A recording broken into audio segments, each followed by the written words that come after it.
Bonjour à toutes et à tous, j'espère que vous allez bien. On se retrouve pour le brief du lundi 12 août, il est 8h30. Aujourd'hui, on va parler donc des news économiques, du ratio long and short, du funding, open interest, des liquidations. On regardera ce que font les whales en finissant par l'analyse technique de Bitcoin. Mais avant ça, on va parler donc du trade qu'on a pris hier. Alors moi, malheureusement, j'attendais un setup et je ne l'ai pas pris. Donc tous ceux qui ont regardé la vidéo, normalement, sont dedans. Mais voilà, en gros, je les call. J'ai attendu un setup et le problème, c'est qu'en fait, je suis en train de travailler activement sur un projet qui va vous plaire, mais je peux pas vous donner encore de détails dessus. Ça va sortir à mon avis, courant du mois prochain.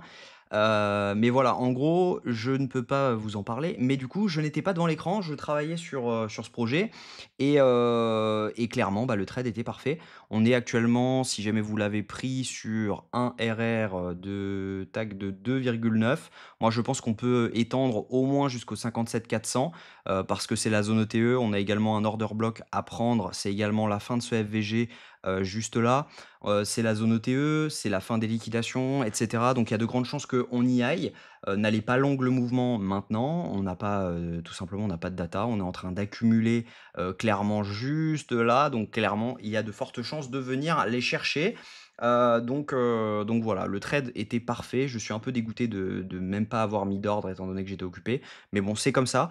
La strat est bonne, la strat marche. Voilà, tout simplement, c'est toujours satisfaisant, même si on n'est pas dedans, d'avoir raison. Et je pense qu'il y a des gens qui ont dû prendre le trade. Donc n'hésitez pas à le dire en commentaire si jamais vous avez pris ce trade et que vous avez gagné de l'argent. Au niveau des news économiques, alors hop, j'enlève ça. Aujourd'hui, donc, on n'a rien du tout, c'est jour férié au Japon. En revanche, cette semaine, on a pas mal de news importantes, étant donné que mercredi, on va avoir l'inflation américaine à 14h30 et on va également avoir l'indice manufacturier de la Fed de Philadelphie à 14h30 jeudi. Donc clairement, on a mercredi, jeudi en news importante à 14h30. Sinon, on n'a pas grand-chose à venir, même demain. Bon, bah, on a le prix à la production qui a un impact sur l'inflation, mais voilà, c'est un faible impact en général. Ça n'a pas non plus l'impact de fou qu'on peut attendre. Donc voilà, au niveau des news cette semaine. Aujourd'hui, on n'a rien du tout. Au niveau du ratio long and short, si jamais on regarde, on a eu une grosse augmentation du nombre de longues sur les dernières 24 heures et une fermeture du nombre de shorts, étant donné que bah, tout simplement les shorts ont pris des profits. C'est pas des liquidations, c'est plus, des prises de profit parce qu'on peut le voir tout simplement là-dessus. Si jamais on regarde juste là, on avait eu donc une augmentation du nombre de shorts juste là, on a eu une augmentation de l'open interest avec une diminution des fundings. Ça veut tout simplement dire qu'on a eu pas mal de shorts qui se sont ouverts. Derrière, qu'est-ce qu'on fait? On vient les liquider, mais on vient liquider seulement, les retails, les noobs, parce qu'ils avaient mis donc, leur SL juste ici. Désolé pour ceux qui l'avaient fait, mais voilà, il faut remettre les choses, dans leur contexte. On ne met pas son SL au-dessus d'une zone de liquidité, on la met vraiment au-dessus d'un changement de tendance, là où le setup est invalidé. Donc ça veut dire que bah, tous ceux qui ont mis leur SL ici étaient safe, tous ceux qui se sont fait rect là-dedans, bon bah voilà, hein, honnêtement, il faut apprendre à savoir placer son SL. Mais voilà, nous en gros, ce qu'on a fait, c'est que bah, on est rentré à 67, 61 700, donc juste sur cette mèche-ci de liquidation, et derrière, on a pu dump tranquillement. On est actuellement RR de 3 pour ceux qui l'ont pris. Mais donc voilà, on a eu donc une ouverture de short juste ici. Derrière, qu'est-ce qu'on voit? On a une ouverture de longue massive juste là. On a une augmentation de l'open interest avec une augmentation des funding. Et derrière, on a une diminution donc de l'open interest avec une hausse énorme des funding. Ça veut tout simplement dire que ce sont des shorts qui se ferment. Donc, en l'occurrence, ils étaient tous dans le vert, ceux qui se sont ouverts ici. Donc, en l'occurrence, là, c'est des prises de profit. Et actuellement, on revoit l'open interest remonter avec un funding qui lui remonte également. On est à plus de 0,1. Donc clairement, ça veut dire qu'il y a énormément de personnes qui sont en train de long ce mouvement-ci. Et du coup, bah, on n'est pas à l'abri, à mon avis, de refaire une dernière mèche juste là pour potentiellement poser un bottom. On verra en fonction du setup qu'on a, parce que ça peut ne pas être le bottom. On peut aller chercher un peu plus bas. Si jamais on regarde ExoChart, bah voilà, on voit hein, la prise de profit sur tout la descente des shorts. On voit que également, bah, il y a tous les longs qui se font liquider juste là.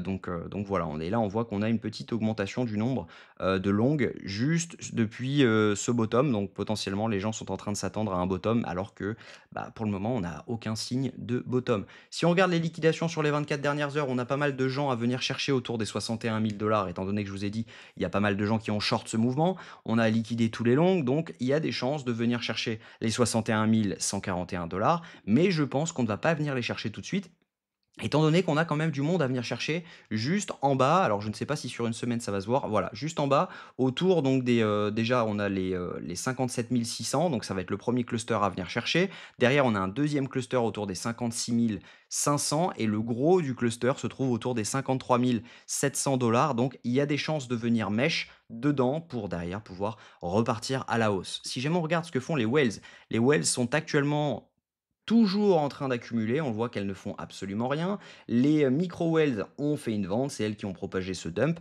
et derrière ça a été accentué par toutes les liquidations donc des longues et le retails lui est complètement dans le déni, il sait pas quoi faire, il achète, il vend, il achète, il vend et là on est plus dans une zone de vente que, pour le retails, hein. Je ne dis pas, zone de vente, pour moi, mais voilà, on est plus dans une zone de vente en considérant, les retails mais voilà, on a des prises de profit qui sont faites sur les micro-wells.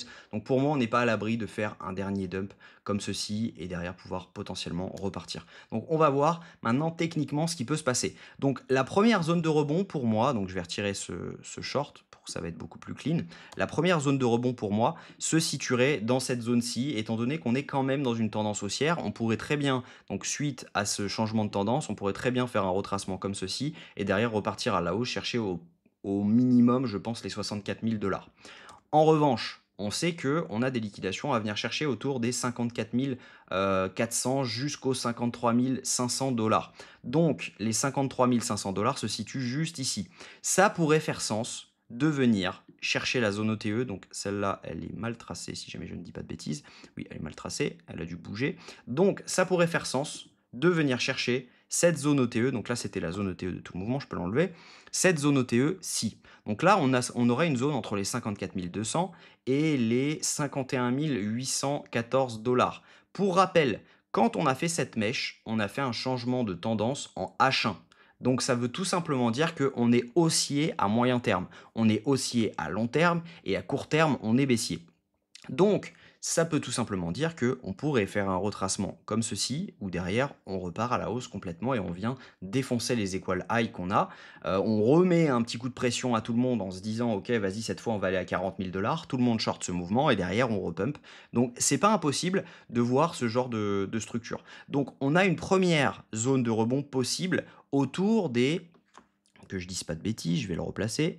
Hop, donc je le replace juste là et juste là. On a une première zone de rebond qui se situe donc dans cet order block qui se situe juste ici. Là, on a un order block qui est juste là. Donc hop, si on prend ça, juste là, voilà. Juste là, on a un order block. Donc potentiellement, on peut rebond autour des 57 400 à 57 000 $. Donc première zone de rebond se situant ici. On peut potentiellement long juste là avec un SL qui se trouverait donc sous cette mèche ou sous ce FVG pour être un peu plus safe et derrière venir chercher les 64 000 $. Moi, je pense que celui-là, je ne vais pas le prendre sauf si jamais j'ai un setup. En revanche, si jamais je vois qu'on vient dans cette zone, autour des 53 000 $, là, j'ouvrirai un long et je pense que je mettrai au moins 2% de risque sur ce trade de 2,5%. Et derrière, je pense qu'on pourra long dans cette zone autour des 53 000, donc que je reprenne les datas, autour donc des 54 500 à 53 400 $.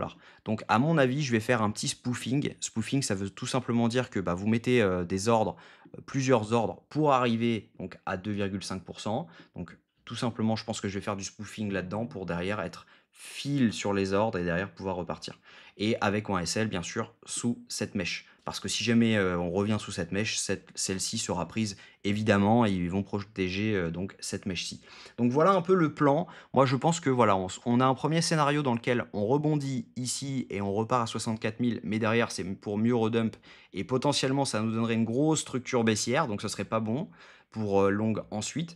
Ou alors, on dump direct, on revient chercher les 54 000 $. Et là, dans ce cas, c'est bullish parce que clairement, on a énormément de liquidités à venir chercher juste là.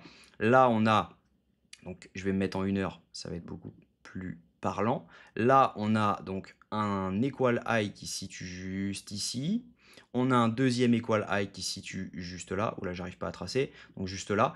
Donc potentiellement, on pourrait faire donc ce dump juste là, comme ça. On revient dans la zone OTE autour des 52 000 $. On revient chercher l'order block qui se situe entre 53 600 et les 52 500. Et derrière, on repump et on vient chercher donc tous les equal high. Donc voilà un peu le plan pour la journée. Je pense qu'on va continuer à dump, mais voilà, ne soyez pas, paniqués si jamais vous voyez, vraiment un dump.